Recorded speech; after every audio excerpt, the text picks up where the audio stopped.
किसान भाइयों नमस्कार। क्या हाल चाल? बढ़िया, फर्स्ट क्लास।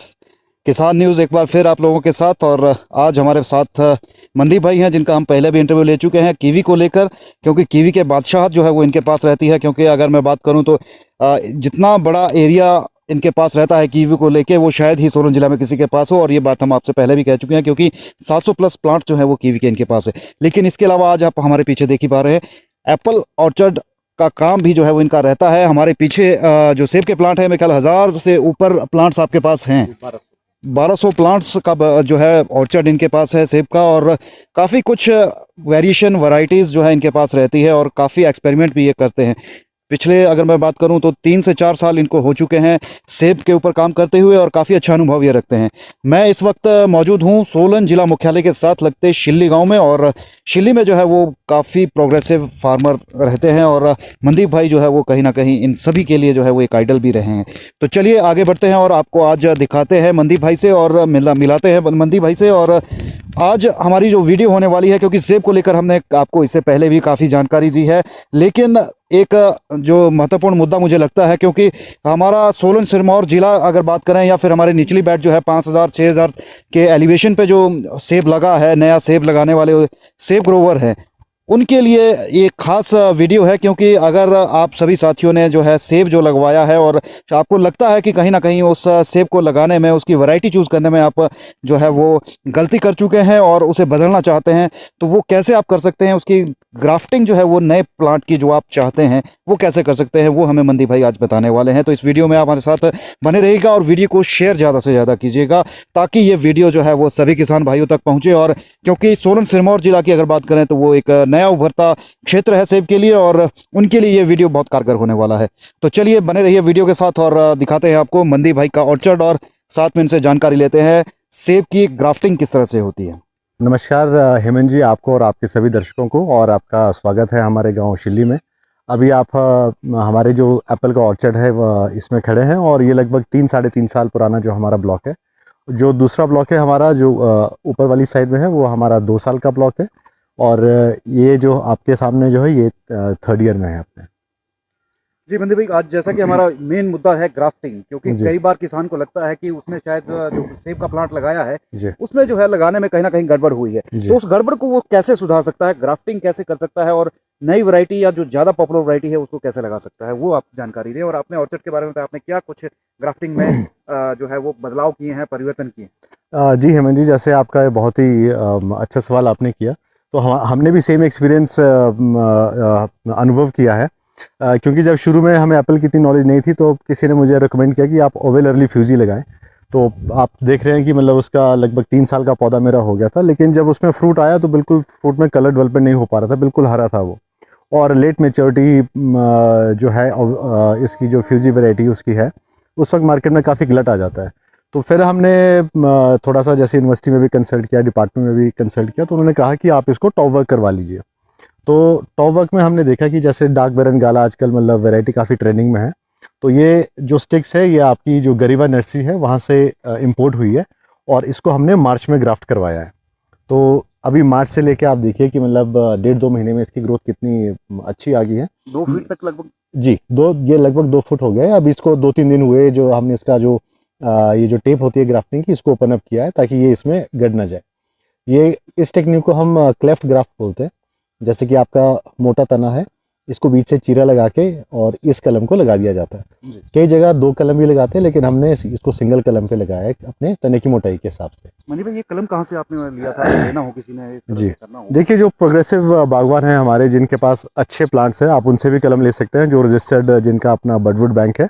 और खुद भी आप जैसे इंपोर्ट करवा सकते हैं, जो जिनको गवर्नमेंट ने परमिट कर रखा है प्लांट्स इंपोर्ट और स्टिक्स इंपोर्ट करने के लिए। तो थोड़ा वैरायटी की श्योरिटी हो जाती है कि जो आप वैरायटी इंपोर्ट कर रहे हैं बिल्कुल एकदम ओरिजिनल है।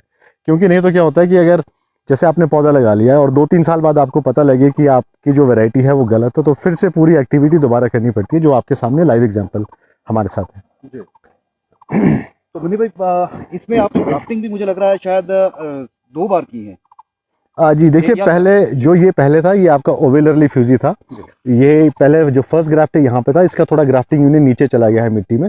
तो इस चीज़ का भी बागवान ध्यान रखिए कि जो आपका ग्राफ्टिंग यूनियन है ये थोड़ा एलिवेटेड होना चाहिए, यानी मिट्टी से ऊपर होना चाहिए कम से कम 6 इंच।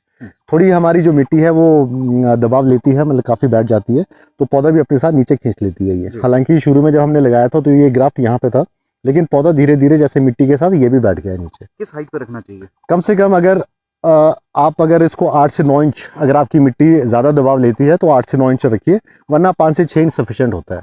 मिट्टी से ऊपर आपने रखना है। प्रॉब्लम क्या आती है कि एक तो थोड़ा सा यहाँ पे जब ग्राफ्ट यूनियन जब मिट्टी में चला जाता है तो बोरर का एंट्री पॉइंट बनता है, एक प्रॉब्लम ये आती है। दूसरा क्या होता है कि जो आपका जहाँ पे ग्राफ्टिंग यूनियन है वहाँ से भी जड़ें आनी शुरू हो जाती है, तो कई बार हो सकता है करेक्टर भी चेंज हो सकता है प्लांट का। तो फिर जो ये ग्राफ्ट सेकेंड टाइम हमने किया है, ये जो मैंने बताया था आपको कि ये डार्क बैरन गाला की स्टिक को हमने ग्राफ्ट करवाया है मार्च में। अच्छा मनीष, ग्राफ्टिंग को लेके क्या कुछ सावधानियां रखने की जरूरत है? अगर कोई अपना प्लांट चेंज भी करना चाहता है, नया पौधा कोई लगाना चाहता है, तो उसको किस तरह से ग्राफ्टिंग करनी है और कब करनी चाहिए? देखिए, वैसे तो ग्राफ्टिंग को लेके सबके अपने अपने ओपिनियन है, लेकिन जो जितनी नॉलेज हमें है तो हम ये देखते हैं कि जिस वक्त थोड़ा थोड़ा सैप चढ़ना शुरू होता है पौधे में, उस वक्त ग्राफ्ट किया जाए तो जल्दी आपका ग्राफ्ट सक्सेसफुल हो जाता है। और दूसरी सावधानी आपने ये रखनी है कि जो हैंड्स है, जैसे आप कोई ऑपरेशन करता है डॉक्टर, तो उसके स्किल्ड हैंड्स होने चाहिए। ग्राफ्ट में अगर आपका हाथ साफ है तो सक्सेस रेट ज़्यादा मिलता है। अगर जैसे आपने ग्राफ्ट किया है और वो फेल हो जाए तो आप दोबारा 1 साल पीछे चले जाते हैं उसमें। फिर ऑप्शन बचती है चिप बडिंग की, हमारी बरसात के टाइम में, जो आप कर सकते हैं उसमें। तो स्किल्ड ग्राफ्टर का होना बहुत ज़रूरी है। अगर आपका खुद आप ग्राफ्ट कर सकते हो बहुत अच्छा है, अगर नहीं कर सकते तो आप यूनिवर्सिटी से जो ग्राफ्टर हैं या फिर जो डिपार्टमेंट के ऑथराइज ग्राफ्टर्स हैं, आप उनकी मदद से आप इसको ग्राफ्ट करवा सकते हैं। मुझे भाई थोड़ा सा हमारे दर्शकों को ये भी बताएं, आप किस हाइट पे ये सेब आपने लगाया है और किस तरह का आपका एक्सपीरियंस रहा है पिछले 3 सालों का? देखिए, हमारी जो हाइट है लगभग 1500 से 1600 मीटर के बीच की हाइट है, जो अप्रॉक्सीमेटली 4500 5000 फीट के बीच बनता है। और जो एक्सपीरियंस रहा है वो काफ़ी, मतलब पॉजिटिव साइड ही मैं बात करूँगा एप्पल की। ग्रोथ वाइज बहुत अच्छा है। जैसे आप देख रहे हैं हमारा जो ऑर्चर्ड है, तो वेजिटेटिव ग्रोथ बहुत अच्छी है हमारी हाइट पे। ये एक प्लस पॉइंट भी है और नेगेटिव पॉइंट भी है, क्योंकि होता क्या है कि जैसे जब हम इसकी हार्वेस्टिंग कर लेते हैं प्लांट की, आपकी जो जुलाई और अगस्त है, उसके बाद पौधा वेजिटेटिव ग्रोथ में बहुत चला जाता है। तो आपको इस समर प्रूनिंग के ऊपर खास ध्यान देना पड़ता है कि आपका सरप्लस वुड ना बने। तो थोड़ा सा ये चीज़ हमने ध्यान देनी है। बाकी जो प्रोडक्शन वाइज अभी तक तो हमारा मतलब काफ़ी अच्छा है, जो हमने ऑब्जर्व किया है, जो हमें इससे अभी तक हार्वेस्टिंग हुई है हमारी, तो ठीक है ओवरऑल एक्सपीरियंस। मनदीप भाई, दूसरा मैं ये जो देख पा रहा हूँ, आपने यहाँ पर ड्रिप सिस्टम में थोड़ा सा बदलाव देखने को मिल रहा है। अदरवाइज ड्रिप सिस्टम की बात करूँ तो शायद जमीन के साथ लगा होता है, लेकिन आपका जो ड्रिप सिस्टम है कुछ अलग तरीके से ऊपर है। तो ये क्या ड्रिपिंग इस तरह से की जा सकती है? देखिए हेमंत जी, हमने शुरू में देखा कि कई बार जब हमारा ड्रिप शुरू में नीचे ग्राउंड लेवल पे था तो कई बार चोकिंग हो जाती थी। जो ड्रिपर है हमारा, उससे पता नहीं लगता था कि पानी कहाँ गिर रहा है कहाँ नहीं गिर रहा है, और फिर जैसे हम काम करते थे तो बार बार ड्रिप को हटाना पड़ता है। फिर हमने क्या किया कि जैसे यहाँ पे तो 2 तारे, एक लेफ्ट साइड को और एक आपका जो राइट साइड है वहाँ को हमने तारे बांधी और उसके साथ ड्रिप को अटैच कर दिया। इससे हमें 2 बेसिक फ़ायदे हुए। एक तो ये कि हमारा ड्रिपर चेक हो जाता है कि कहीं पे अगर चोकिंग है तो वो ईजिली विजिबल हो जाती है। दूसरा ये कि जब हमें काम करना है, मान लीजिए इसमें गोबर डालना है या फिर मान लीजिए कोई खरपतवार को निकालना है, तो बार बार ड्रिप को हिलाना नहीं पड़ता है। तो ये एक हमारा टाइम सेविंग भी बना और एक परमानेंट अटैचमेंट भी हो जाता है ड्रिप सिस्टम के लिए। चलिए, आपका वर्किंग ड्रिप सिस्टम ऊपर देख लेंगे थोड़े समय बाद। पहले हम इंटरक्रॉपिंग पे बात करते हैं। कितना बेहतर है इंटरक्रॉपिंग सिस्टम आपने जो यहाँ पर लगाया है? क्या फायदे देखते हैं आप इसके? क्योंकि सेब के साथ आपने, मैं देख रहा हूँ, लहसुन के अलावा प्याज आपने लगाया है और शायद आलू भी यहाँ लगे हैं कई कुछ। जी देखिए हेमंत जी, हमारा जो पैकेज एंड प्रैक्टिसेस है पूरी की पूरी नेचुरल फार्मिंग के ऊपर बेस्ड है। हम सुभाष पालेकर नेचुरल फार्मिंग और कुछ इनपुट्स हम ऑर्गेनिक फार्मिंग जो है उसके यूज़ करते हैं इसमें। जैसे नेचुरल फार्मिंग में आपको पता है कि एक तो डाइवर्सिफाइड क्रॉपिंग होती है, आपकी मोनोकल्चर का प्रैक्टिस नहीं है उसमें। तो जो हमारी साइड क्रॉप्स हैं, जैसे प्याज हो गया आपका, लहसुन हो गया आपका, आलू हो गया, मेथी है, मूली, शलगम, मतलब आपको इसमें डाइवर्सिफाइड क्रॉपिंग मिल जाएगी देखने के लिए। इससे इसके जो बेनिफिट है वो ये है कि एक थोड़ी सी साइड इनकम हो जाती है, और दूसरा जो एक डाइवर्सिफाइड एक सस्टेनेबल इकोसिस्टम बनता है। जो इंसेक्ट एप्पल को, मान लीजिए कोई इंसेक्ट एप्पल के ऊपर आ रहा है तो वो हो सकता है मेरे लहसुन के लिए फ़ायदेमंद हो, या लहसुन के ऊपर कोई इंसेक्ट आ रहा है तो हो सकता है मेरे एप्पल के लिए फ़ायदेमंद हो। वो चीज़ें एक बैलेंस आउट हो जाती है। जैसे हम जंगल का एग्जांपल लेते हैं तो भांति भांति के पेड़ वहाँ पे हैं, तो वहाँ पे ज़्यादा केमिकल इनपुट्स की ज़रूरत नहीं पड़ती है। सेम चीज़ हमारे फार्म पे है। आप यकीन नहीं करेंगे कि मेरे को 3 साल हो गए हैं, 3.5 साल लगभग एप्पल की कल्टीवेशन करते हुए, आज दिन तक मुझे इंसेक्टिसाइड की ज़रूरत नहीं पड़ी है। जो हमारा एक पैकेज एंड प्रैक्टिस हमने बनाई है अपने फार्म के लिए, वो ये है कि हर 15 दिन में हम जीवामृत का और खट्टी लस्सी का फॉलियर इसमें देते हैं। तो उसी से ही हमारा मतलब एक आप मान लीजिए कि न्यूट्रिशन मैनेजमेंट भी हो जाता है और एक जो डिजीज़ कंट्रोल मैनेजमेंट है वो भी हो जाता है उसमें। अच्छा मंदी भाई, मैं देख रहा हूँ आपने काफ़ी हाईटेक सिस्टम लगा रखा है, जो जी। जाल है इसे नेटिंग शायद कहते हैं। जी। तो ये किस तरह से ये सिस्टम काम करता है, थोड़ा सा बताएं जी इस बारे हेमंत जी, ये हमने ओलो के लिए लगा रखा है आपका, जैसे एंटी हेल नेट आपने देखा ही है। दूसरा इसमें ये कर रखा है कि हमने इसको कर्टन सिस्टम वाला जो प्रिंसिपल है उस पर लगा रखा है। इसमें कर्टन के रिंग्स लगे हैं, आप देख रहे हैं जगह जगह पे। और जब इसको फोल्ड करना होता है तो हम एक जगह से खोल के इसको इसको जैसे कर्टन की तरह बंद कर सकते हैं सिंगल पॉइंट पे। तो इजी इंस्टॉलेशन है इसकी।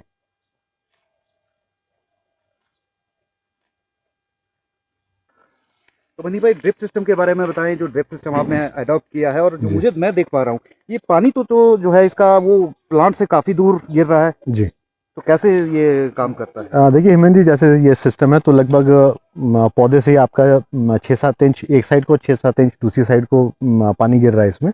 लेकिन अगर आप जब नीचे देखते हैं कि जब ड्रॉप गिर रही है तो ये आपका काफ़ी एरिया कवर करता है। हालांकि अभी तो सिंगल पॉइंट पे गिर रहा है, लेकिन जो पानी की जो पेनिट्रेशन है वो पूरी मिट्टी में हो जाती है ड्रॉप बाय ड्रॉप। तो एक चीज़ हम और भी समझते हैं कि जैसे जब पानी देना है पौधे को, तो पौधे के यहाँ पे पानी ना देके थोड़ा बाहर देना चाहिए, क्योंकि जो रूट जोन है वो बाहर की तरफ फैलता है आपका। तो आप थोड़ा सा बाहर आउटस्कर्ट में आपको पानी देना चाहिए पौधे के लिए। और ड्रिपिंग आप कितने समय करते हैं, किस तरह से करते हैं? देखिए हेमंत जी, ये भी आपका नीड बेसिस पे है। अगर ज़्यादा गर्म है आपका तो जो रेटिंग है आपकी ड्रिपर की, जैसे मान लीजिए जो ये ड्रिपर है आपका मतलब 15 LPH का है, यानी 15 लीटर पर आवर। तो जो आपका एक ड्रॉप है वो, एक जो ड्रिपर है वो 15 LPH मतलब 1 घंटे में 15 लीटर पानी देगा आपका। तो अलग अलग रेटिंग के हिसाब से सिंगल ड्रिपर। तो बंदी भाई, बात करते हैं आजकल का जो वेदर चल रहा है, जी। वेदर सिस्टम है, उस सिस्टम में हमें किस तरह से प्लांट की केयर कर रही है, क्योंकि इस दफ़ा अगर बात करें मौसम काफ़ी ज़्यादा जो है वो जी। हीट अप है, बारिश नहीं हो रही है। इसका किस तरह से आप नुकसान भी देखते हैं और इसका किस तरह से फ़ायदा लिया जा सकता है ताकि जी। अपने प्लांट को सर्वाइव किया करवाया जा जी हेमंत जी, आपने बिल्कुल सही पॉइंट चूज़ किया है इसके लिए। तो गर्मी जैसे आप देख रहे हैं इस बार एकदम जो ट्रांजिशन है एकदम से हुआ है। तो उस वक्त पौधों में फ्लावर मतलब फुल ब्लूम पे था, लेकिन जो सडन चेंज हुआ टेम्परेचर पे, तो हम देख पा रहे हैं कि इस बार जो फ्रूट से जितना होना चाहिए था उतना नहीं है। रीज़न बीइंग कि एक सर्टेन टेम्परेचर चाहिए होता है जो जिसपे आपका जब पॉलिनेशन होती है फ्रूट सेट के लिए, तो उससे आपकी जब वो नहीं मिलता है पौधे को, तो या तो आपका फ्रूट ड्रॉप हो जाएगा, प्रॉपर पॉलिनेशन नहीं होगी, या फिर आपका फ्रूट भी ड्रॉप हो जाता है और फ्लावर भी ड्रॉप हो जाता है उस केस में। तो जो बेसिक हमने ध्यान देना है वो आजकल के मौसम के हिसाब से आप पानी के ऊपर ज़रूर ध्यान दें, क्योंकि जो आप इस वक्त आपका मतलब सेल डिवीजन काफ़ी एक्टिव रहता है सेब के अंदर। तो प्रॉपर न्यूट्रिशन और प्रॉपर पानी इस वक्त मेरी समझ से काफ़ी ज़रूरी है। जैसे 1 साल का प्लांट है तो उसमें जी। क्या कुछ केयर की रिक्वायरमेंट है? आपके पास ये छोटा पौधा जैसे है, जी। तो क्या केयर करनी चाहिए जी हेमंत जी, वेदर के हिसाब से? जैसे मैं आपको बता रहा था अभी, सबसे पहले तो पानी की ज़रूरत है। दूसरा, जैसे हमने इस पौधे को लगाया था, ये आपका विप प्लांट है, यानी सिंगल डंडी जो मिलती है हमें विदाउट फेदर्स। तो इसको हमने पहले हेडबैक किया, जो ये वाला कट आप देख रहे हैं यहाँ पे। दूसरा ये कि हमने जब इसको डेवलप करना है तो पहला साल हमने इसका लीडर डेवलप करना है। अब आप यहाँ पे देख रहे हैं कि यहाँ पे 2 शूट्स है और नीचे भी काफ़ी सारी शूट्स आ रही है। तो हमने ये देखना है कि इन शूट्स को निकाल देना है, क्योंकि ये अननेसेसरी न्यूट्रिशन खींच रही है। और जो आपकी जो हमने फेदर लेना है वो लगभग आपका मतलब 2-2.5 फुट के बाद शुरू करना है। अब आप यहाँ पे देख रहे हैं कि यहाँ पे ये कंपटीशन बन रहा है, जैसे ये लीडर है जी। तो ये कॉम्पिटिटर बन रहा है, तो हमने इसको भी निकाल देना है। चाहे आप इसको पिंच कर दीजिए या इसको यहीं से निकाल दीजिए एज इट इज़। अब हम ये देखेंगे कि जो न्यूट्रिशन है वो इसको मिलेगा ज़्यादा और ये प्रॉपर ग्रोथ में चला जाएगा। इस चीज़ का हमने इसको ध्यान देना है 1 ईयर वाले प्लांट में। और जो मैं बात कर रहा था कि हमने ग्राफ्टिंग यूनियन ऊपर रखना है, तो ये अब आप देख रहे हैं कि कम से कम मिट्टी से ये 6 इंच ऊपर है। तो ये आप ज़रूर ध्यान दें कि आपका ग्राफ्टिंग यूनियन हमेशा मिट्टी से ऊपर हो। उससे आपकी जैसे कॉलर रॉट की समस्या है और बोरर की समस्या है, कुछ हद तक निदान मिल जाता है। जैसे ये वाला प्लांट हमारा जो रिप्लेस किया है, पहले जो यहाँ प्लांट था वो बोरे की वजह से खराब हुआ था, तो ये रिप्लेसमेंट है इस साल की। चलिए मनदीप भाई, कांटेक्ट नंबर भी शेयर कर दीजिए अगर कोई साथी आपसे कोई सवाल करना चाहता हो या आपसे जुड़ना चाहता हो और एक्सपीरियंस आपका जो है वो शेयर अपने साथ करना चाहता हो तो जी। वो चीज़। तो हेमंत जी, मेरा नंबर है 9857890002। तो किसी भी किसान भाई को अगर कोई सवाल हो उनका तो मुझसे पूछ सकते हैं। अपनी नॉलेज के हिसाब से मुझे जितना पता होगा मैं उतना उनसे ज़रूर शेयर करूँगा। जैसे ग्राफ्टिंग को लेकर हमने नॉलेज दी है, तो जी। आपने कहा कि ग्राफ्टिंग कभी भी की जा सकती है, प्लांट को बदला जा सकता है, जी। पर क्या एक ही प्लांट पे कई तरह की ग्राफ्टिंग की जा सकती है? ये पॉसिबल है? जी हेमंत जी, बिल्कुल पॉसिबल है। जैसे आपके सामने ये प्लांट है, तो आप देख रहे हैं कि ये प्लांट सोलर फेंसिंग के नज़दीक है। तो तो हमने इसको प्रून भी उस हिसाब से कर रखा है। और अब आप देख रहे हैं कि जो ये वाली वैरायटी है ये हमने ट्रायल बेस पे ग्राफ्ट किया था इसको, ये Z1 है। तो इसका सक्सेस आप देख रहे हैं कि ये हमने इसको टंग ग्राफ्ट किया था तो ये बिल्कुल चल पड़ा है। और ऊपर को जो आपका पोर्शन है ये अलग है, तो इस पे जो फ्रूट लगेगा वो अलग वैरायटी का लगेगा, इस पे जो लगेगा वो अलग वैरायटी का लगेगा। एक ही पौधे पे आप जितना मर्जी चाहे ग्राफ्ट कर सकते हैं। तो वो बडवुड के ऊपर है कि अगर अच्छा ग्राफ्ट आपने किया है तो आप मल्टीपल इसमें वो ले सकते हैं, वैरायटीज़ को देख सकते हैं अपने प्लांट पे उभरते हुए। इसका कोई नुकसान तो नहीं? हेमंत जी मेरी समझ से तो नहीं है, बिकॉज आप जब वैरायटी चेंज कर रहे हैं तो न्यूट्रिशन तो मेन ट्रंक से आ ही रहा है और वैरायटी अपना करेक्टर दिखाएगी पौधे के ऊपर। मंदी भाई, पॉलिनेशन के लिए जैसे बीज का रोल रहता है, तो जी। वो थोड़ा सा इस बारे में बताएं, आप कैसे मैनेज करते हैं और जी। आपने किस तरह का पॉलिनेशन के लिए बीज का जो है वो जी तैयार किया है? देखिए पॉलिनेशन एक बहुत ज़रूरी एस्पेक्ट है एप्पल में, तो उसके लिए दो चीज़ें आप विशेष ध्यान दें। एक कि आपके पास पॉलिनेटिंग वैरायटी ज़रूर होनी चाहिए, जैसे गालाज है आपके पास, ग्रैनी स्मिथ हो, और फ्यूजी भी है वैरायटी, लेकिन फ्यूजी में हमारी हाइट पे थोड़ा कलर का प्रॉब्लम है तो इसलिए आप उसको अवॉइड भी कर सकते हैं, लेकिन सैंपल के लिए 2-4 पौधे लगाना चाहें तो ज़रूर लगा सकते हैं। तो गाला भी एक अच्छा पॉलिनेटर है, और ग्रैनी स्मिथ एक लंबे समय तक उसमें फूल चलता है तो वो भी एक अच्छा ऑप्शन है उसके लिए। सेकेंड फैक्टर है बीज का, जैसे मैं आपको दिखा रहा था यहाँ पे ये जो हमारा बीज बॉक्स है, तो ऐसे हमने 3-4 बॉक्सेस को रखा है अपने ऑर्चर्ड में। और ये जो हमारी देसी मक्खी होती है जिसको हम पहाड़ी भाषा में माऊ बोलते हैं, ये वो है। तो डुअल काम हो जाता है, एक तो पॉलिनेशन का काम हो जाता है और दूसरा इवेंचुअली आप जब इससे शहद भी ले सकते हैं। तो ये दो फैक्टर्स है जो पॉलिनेशन को आपको मतलब अच्छी पॉलिनेशन ऑर्चर्ड में सपोर्ट करती है।